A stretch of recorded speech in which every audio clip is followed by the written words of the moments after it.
And now we are live. Okay, so for those of you, oh yes, before I get into that, let me talk, continuing about COVID, let me talk about the vaccine. As you know, many rabbis are telling everybody, make sure you take the vaccine.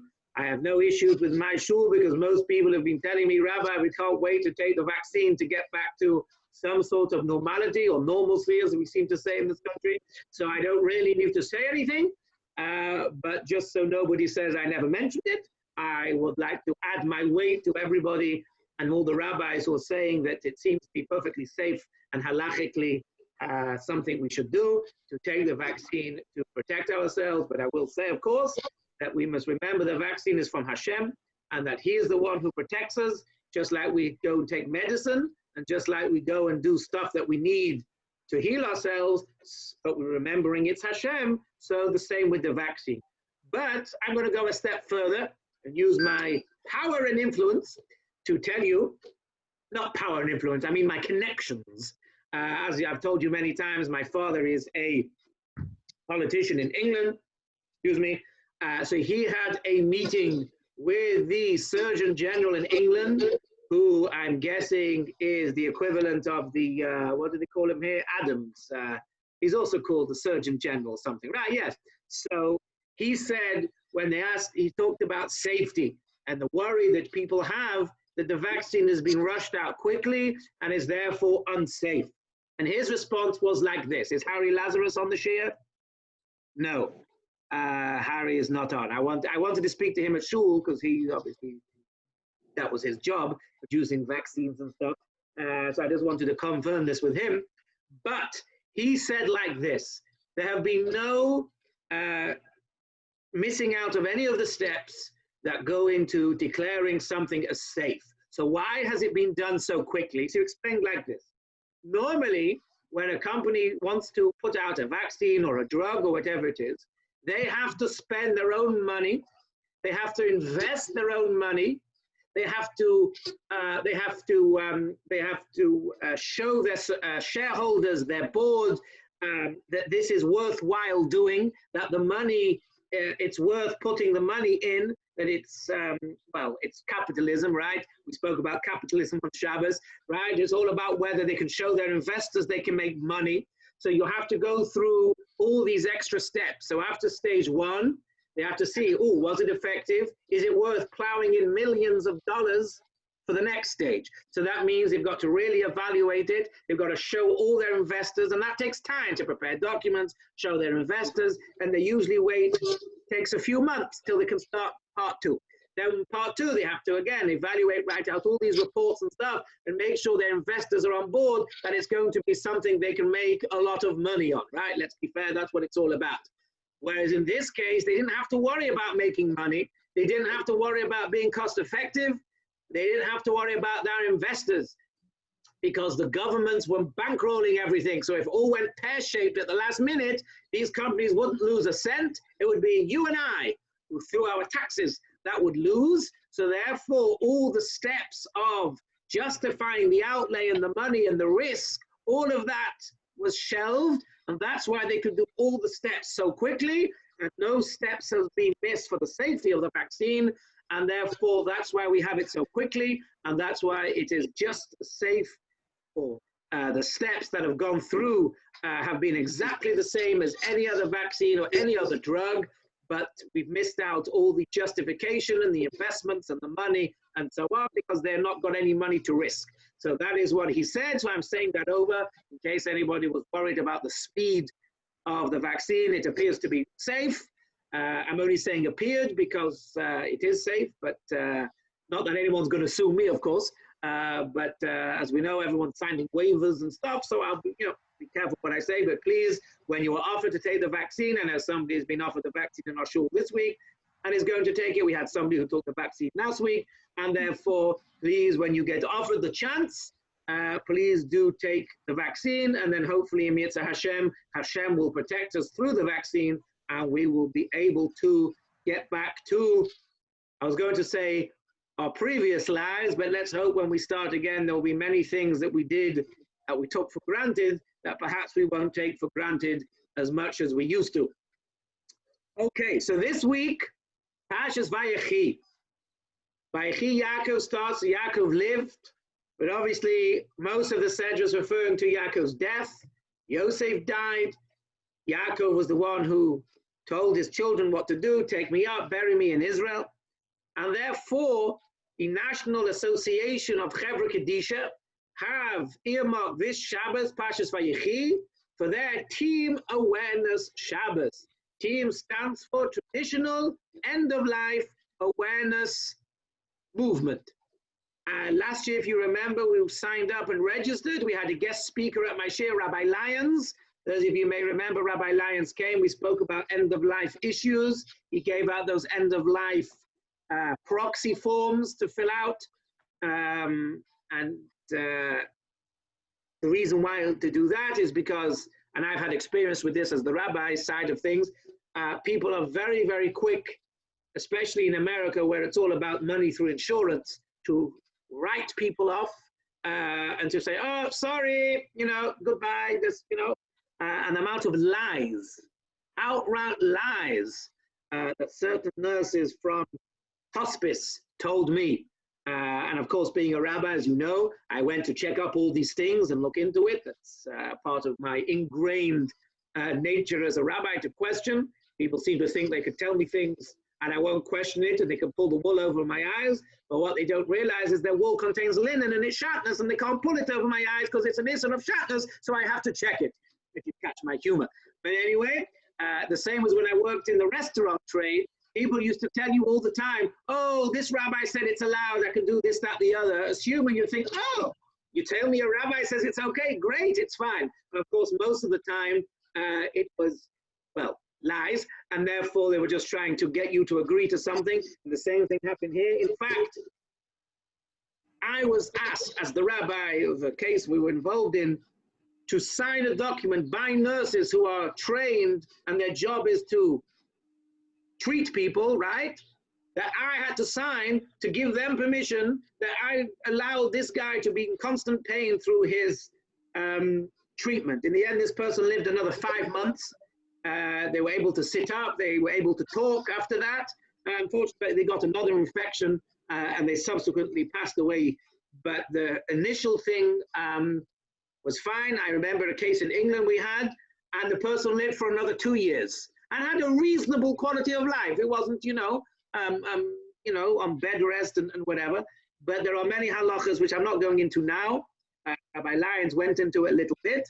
First of all, I don't like giving a shiur like that without giving people notice, because I don't want to make people feel queasy, right? It's a difficult situation. People don't like talking about these things. When it comes to our own mortality, we're a bit nervous. And therefore I like to give people the opportunity to decide whether they want to log on or not.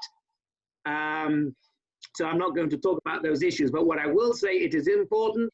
You can log into the NASCK website and you can download these forms. But what's also important, oh, you know what? Let me get it on the screen. Here we go. Let me get it on the screen. They're having all sorts of webinars this week that you can log on to. Here we go. Let me get, hold on. It is called, I said it right, didn't I? Team Shabbos. teamshabbos.org. I say it like that because it's got 2 B's and I kept mispronouncing it in the thing. Here we go. Team Shabbos. This is the website. Team Shabbos, Traditional End-of-Life Awareness Movement. There is so much information on here. Register your shul, which we already did. Halachic Living Wills. Here. This is the one I urge you all to look out. Halachic Living Wills. Don't worry, it's not about your money. It's not about who is in charge of your assets. It's all about who is in charge of deciding whether you live or not, if somebody is in a situation where they can't make decisions. So I here click individual. Again, this is nasck.org, which we came through from the Team Shabbos. I urge you all, we have these at the shul that I showed people. You can download here the different versions. You can download why you need it. Again, it's not there's Rabbi Lyons. This is Rabbi Lyons who came to our shul last year to give us a speech about it.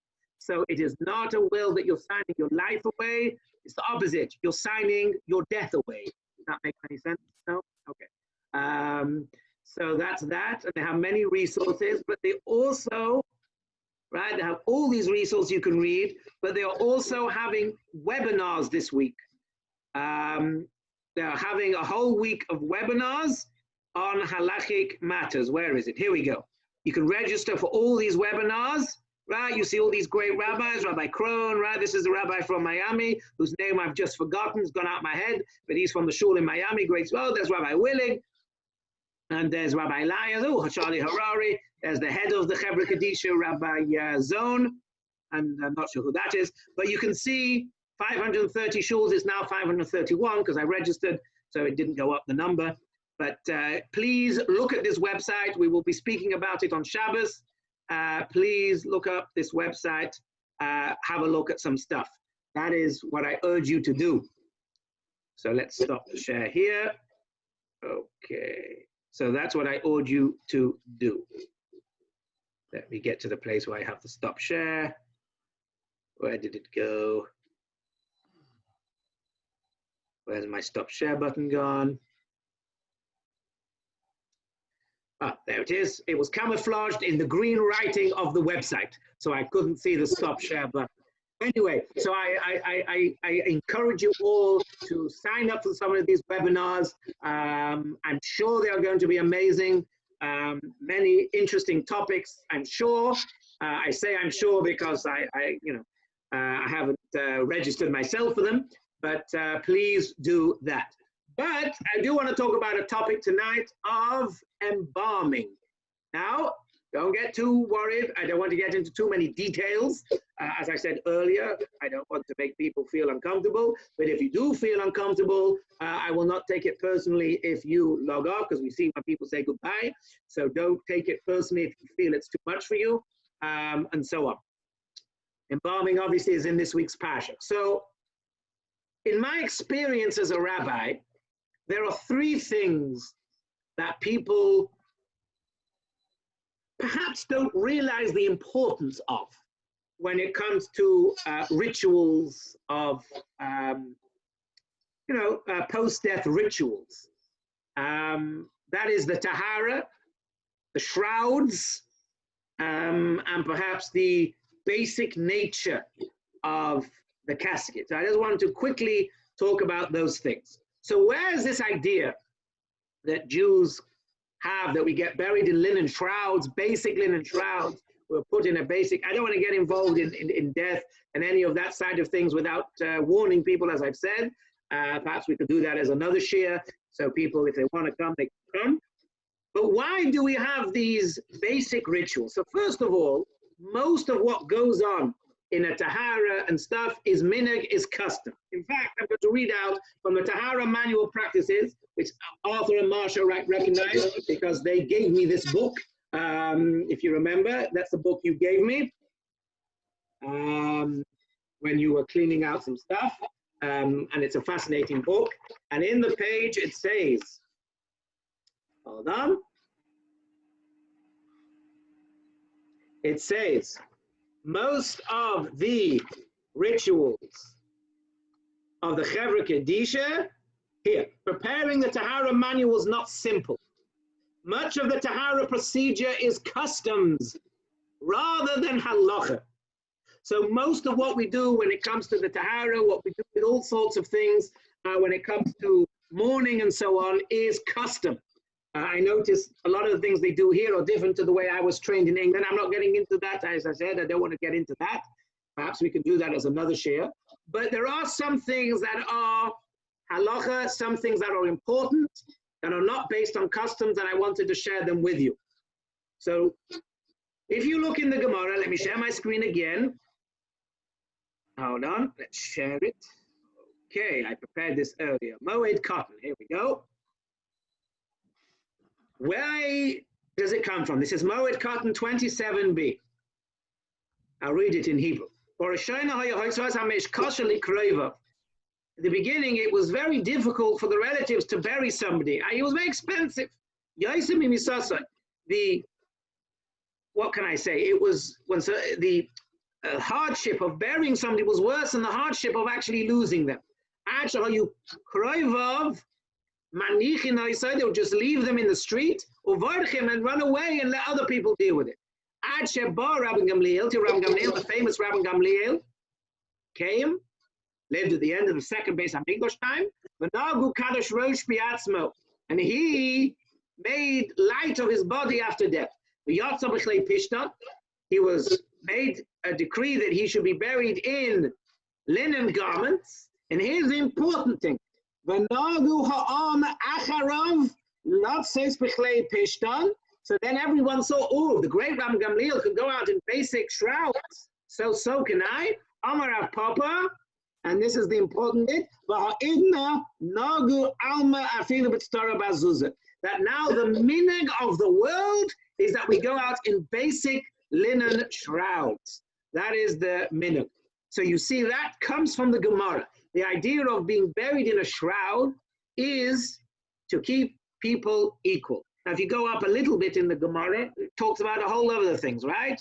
Additionally, the wealthy people would take the deceased out for burial on a dargish, and the poor would take the deceased out on a plain bier made of poles strapped together. The poor would be embarrassed. Everyone would see who was rich, who was poor.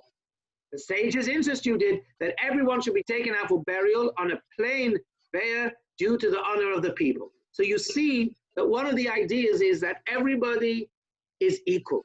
Everybody is basic, and that's where it comes from. So I wanted that to show everybody that this idea of being buried in linen shrouds and having a basic casket is something that comes from the Gemara. A lot of other things are customs, but now this comes from the Gemara, and it's something that one should really try and insist on. And I know there's some women here, but there was a custom that the women would sew the shrouds for themselves and their husbands and keep them. I remember in England, people would have their shrouds. They would measure. In fact, I remember it was the milkman who used to make the shrouds. You laugh at the milkman, but we used to have milk delivered every day to a house by the local dairy, and the milkman of the Jewish community, in the afternoon, he would be the one who would make the shrouds for everybody. He was also a milkman, but he was also a sewing machine man. In the afternoon, he had a special place, and he would make the shrouds. That was his job. He was the milkman and made the shrouds. I wonder if he's still around. I should ask my dad. So a lot of people would make the shrouds. But that comes from the Gemara, and that's something that is important. I just wanted to mention that. Stop share is a little less hidden this time, so we can stop it. So when it comes to these sort of things, I've noticed in Florida that things like shrouds are an optional extra, that they don't come a lot of the time in the regular package that people buy. It's sometime an extra. So that is something to look out for, to keep in line with the Gemara statement that people are buried in basic clothes and basic shrouds. Okay, now let's get on to the Powershell. Powershell this week, we said, has Yaakov dying. Before he dies, he commands his sons to take him up to Israel and bury him in Ma'aras HaMachpelah, the special Ma'aras HaMachpelah that his parents and his wife, not Rachel, Leah, of course, were buried in. And he says, take me there. Okay. After he dies, something strange happened.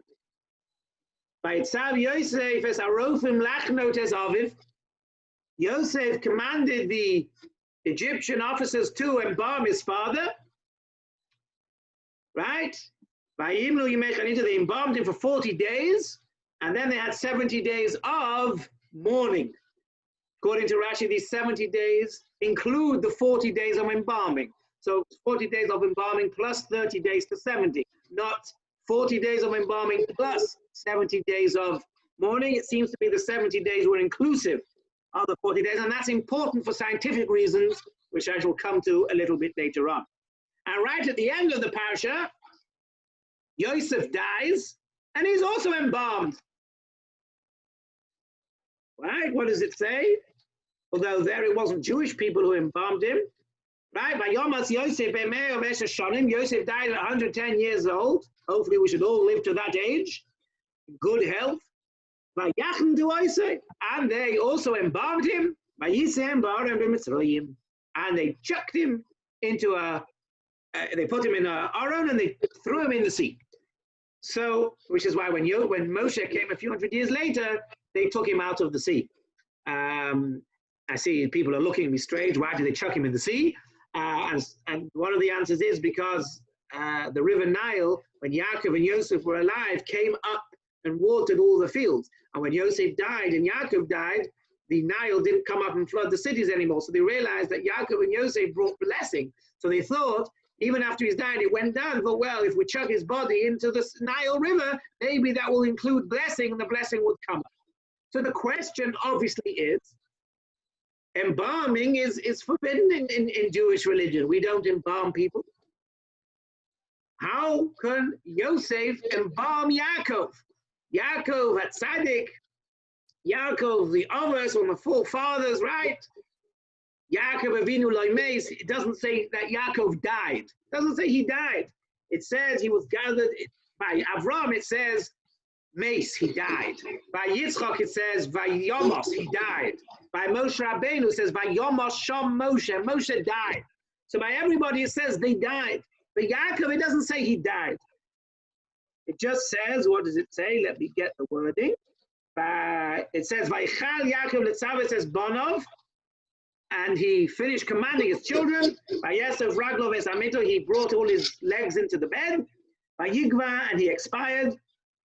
By Yosef al Amov, and he was gathered into his people, which is the expression we still have today. People say he was gathered into his people. Isn't that one of the expressions we say when people die? But it doesn't say by Yomos he died. So the Gemara says Yaakov Avinu lo meis, he didn't die. Most people explain that means he didn't taste the taste of death. We're not getting into that now. As I say, I don't like to make people uncomfortable and what that means. Not that I'm an expert what it means, but there are many explanations and whatever, but we don't want to go into that now. So he was a special holy fellow, and yet they embalmed him. What's it all about? Is it permitted? Is it not permitted? So there are a number of explanations. Let's have a look. Let me share my screen again. Let's have a look at the Medrash. The Medrash, if you remember, when I came back from England the last time, I brought my Medrash back with me, which I got as a bar mitzvah present for my best friend. So I like now learning the Medrash again, Medrash Rabbi. And I came across this. Okay. Embalming of Yaakov. Vayipel Yosef, Vaisabes Avodim, he commanded them, Lachnot es Aviv, to embalm his father. Says the Medrash, Lama Meis Yosef ibn Echa, why did Yosef die before all his brothers when he was one of the youngest, right? He was the second youngest, but he died first. Rabbi and Rabbana. We have a difference of opinion between Rabbi and Rabbana. Rabbi, the guy who wrote the Mishnayos, Rabbeinu HaKodesh, the greatest sages that ever lived, says the reason why he was punished and died first, Al Shechonat es Aviv, because he embalmed his father. So clearly, the Medrash says, according to Rabbi, the embalming of his father was a sin. He wasn't allowed to. He should not have embalmed his father. Amalei HaKadosh Baruch Hu. HaKadosh Baruch Hu said to Yosef, am I not able to stop my tzaddik from decomposing? Didn't I say, don't worry, Yaakov, from becoming worms? Yaakov, don't worry, you are embalming him so he shouldn't decompose. I told you he's not going to decompose. Why were you doing it? It was a sin. And we know that he was the one who embalmed his father. And the second opinion why he died before his brothers is he heard them say, my Avdecha Avi, my servant, my father, my servant, my father, who Shoisek the Shoisek, the Shomer the Shoisek, he was quiet when the brothers, not knowing that he was their brother, said, oh, your servant, our father. And it was not right that he should hear the words, my father is your servant. It's not right. Your father is not your servant. You are your father's servant, right? But he should have objected, and therefore that's why he was punished. So according to the second opinion, he was not punished for embalming his father because embalming his father was the correct thing to do. So we see from here in the Medrash that there is a difference of opinion whether it was permitted for him to embalm his father or not. Now, I did a little bit of research. Again, I don't want to get into too much.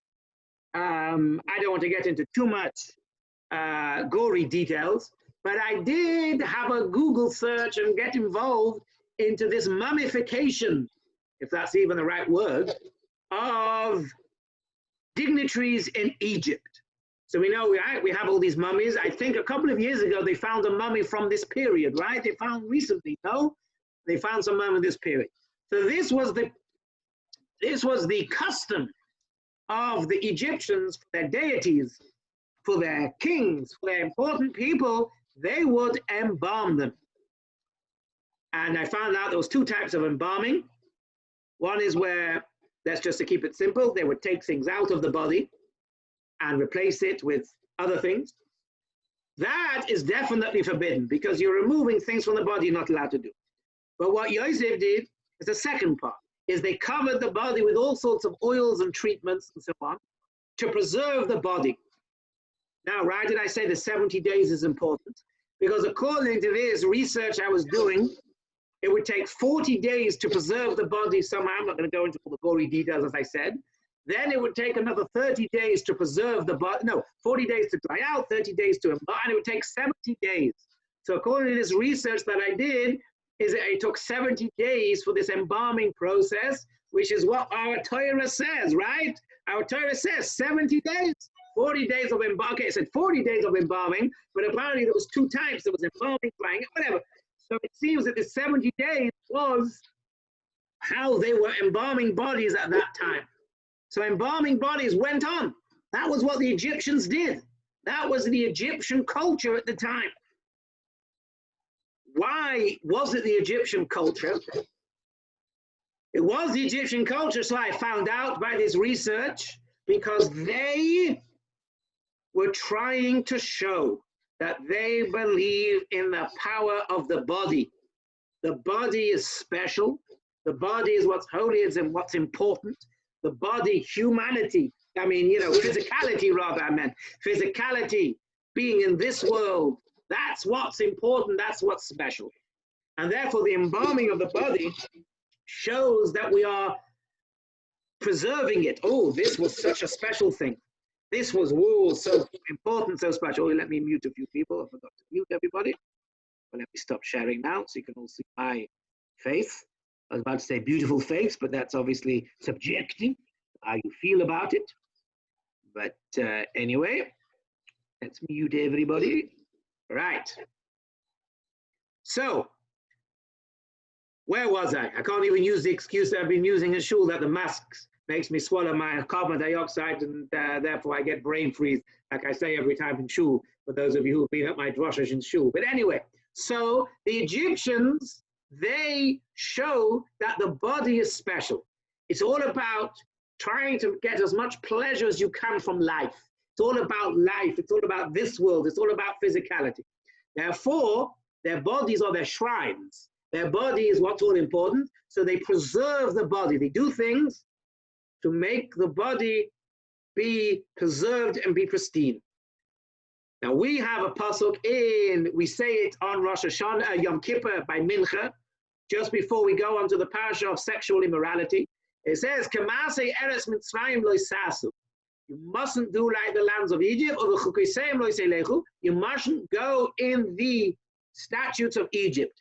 Say all the Mefarshim that Egypt was the epitome of physicality. They did everything to satisfy their own needs, their sexual needs, this needs, that needs, whatever needs they had, they would gratify it.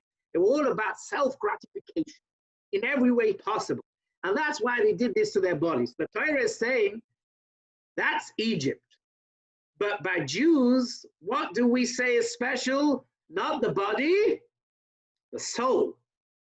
Right? The body is only there because you need the body in this world to help you achieve things. You need your body to walk to shul. You need your arms to put tefillin on. You need your internal system to be able to eat holy food. Right? So you need your body to do the mitzvahs. But what is it really? It's really your soul. It's really your neshama that's important. And of course, we believe, the tenets of Judaism believe that your soul lives on. And after death, the soul continues living. The soul is transformed into a new world. And the same as when you're born from that world into this world. So when you leave, you are like born out of this world into the new world, whatever that means.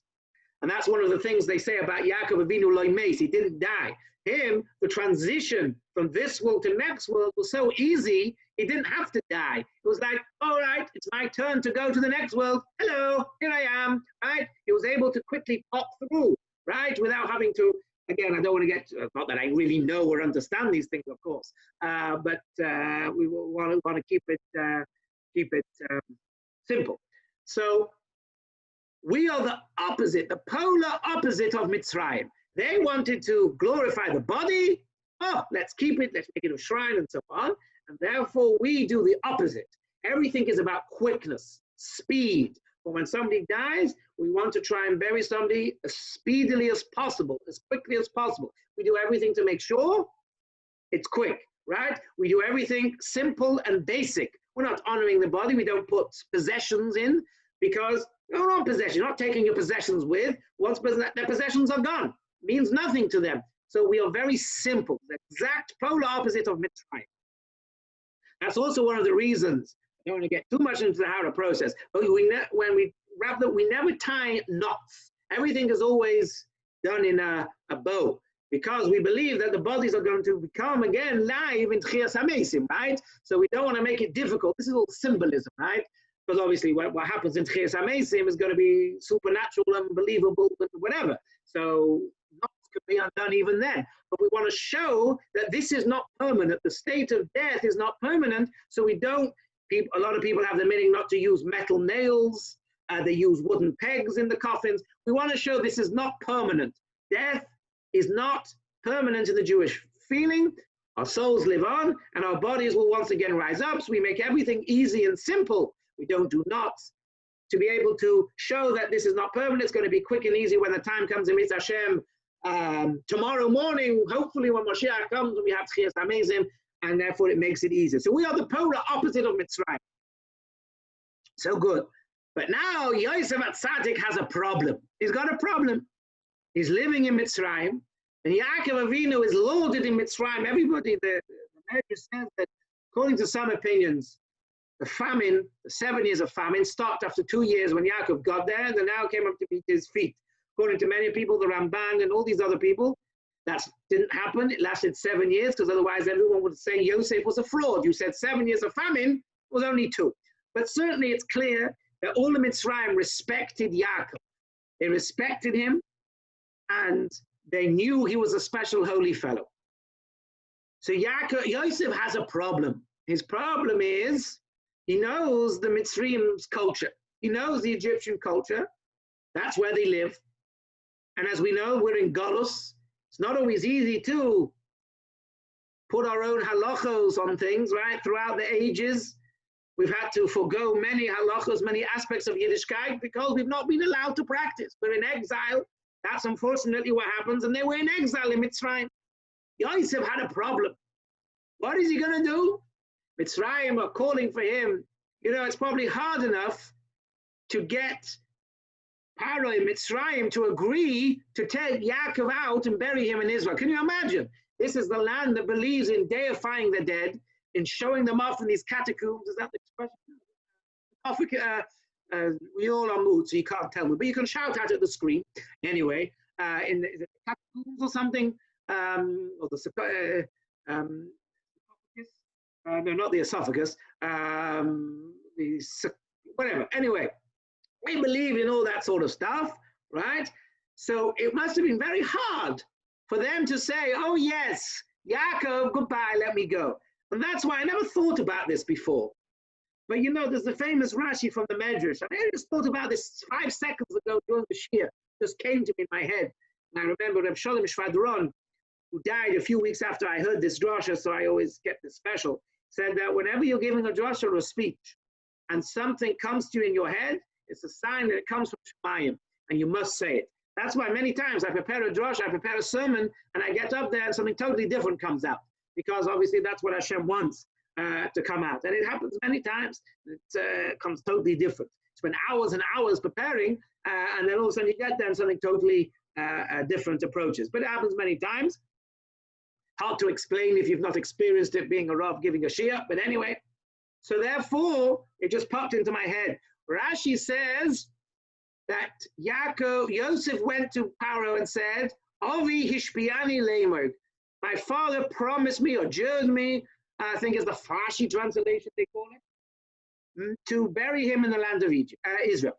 And if you don't let me keep my father's promise, shows that promises by you are not so special. Then I will break the promise that you made me promise, that Pharaoh knew every language, all 69 of the 70 languages, but he couldn't speak Hebrew.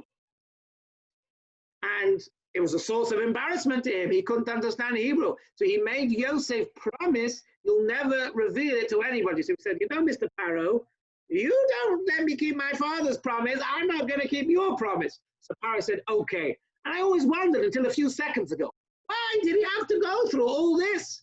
He died, all right, so let's go. I mean, you know, he said, bury him in Israel.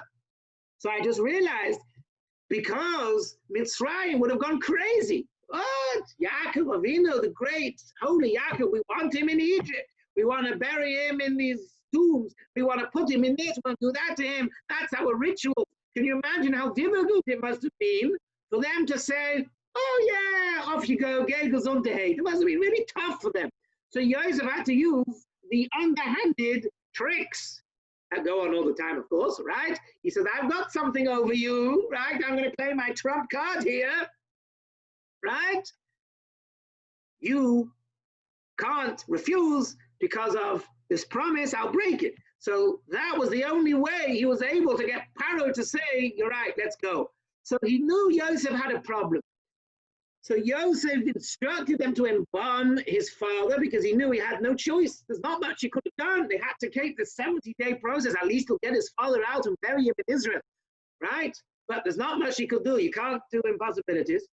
Therefore, he thought, let me use the lower level embalming, right? This embalming where they don't take anything out of the body, so everything in the body is still there and it gets buried, because we're not allowed to, take things away.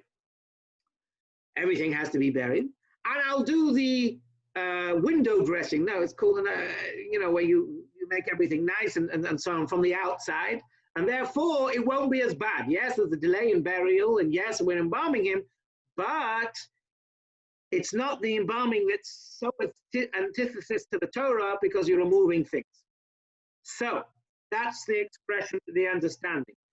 So why was he punished according to this medrash? Why was he punished? So says the medrash says he shouldn't have done that because he should have said, okay, they need to have this lying in state for 70 days.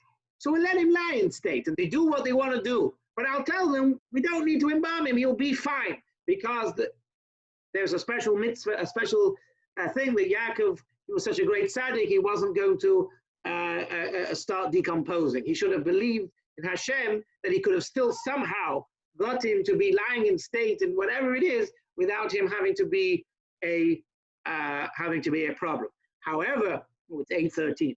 The Or HaChaim HaKadosh, he says just the opposite of what I've just said and what the Medrash says. He said, no. He said, Joseph had to embalm him. He said, because let's say he didn't embalm him like the Medrash says, and he wouldn't have decomposed because he has a special bracha, he was a holy man. Think how the Egyptians would have viewed this, right? Lying in state, not being embalmed, 3 weeks later, let's say, and he's still perfect. Yaakov Avinu is perfect. 3 weeks later, no embalming, no nothing. What's going on over here?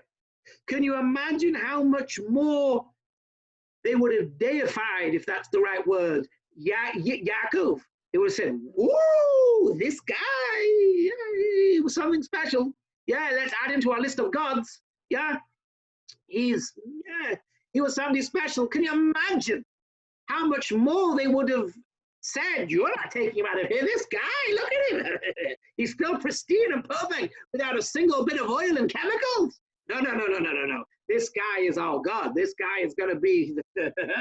So Joseph knew, unless I embalmed him, then they'll say, oh, of course, that's why he looks perfect. He's embalmed. That's normal. Everybody looks like that with embalming. So he had to go out of his way to embalm him. Otherwise, the Egyptians would have said, they would have deified him even more. And it would have been even worse for Yaakov Avinu because he would have got stuck in Egypt and it will end up being deified and so on. So we have these couple of ideas as to why they were embalmed. And that's also why it's interesting. Joseph was the one who said embalm him. Because Joseph knew, if I let nature run if I let everyone else do the job, right, I'm the viceroy. Whatever I say goes. If I say do naughty things, they'll do it. If I say do illegal things, they'll do it. I'm the prime minister.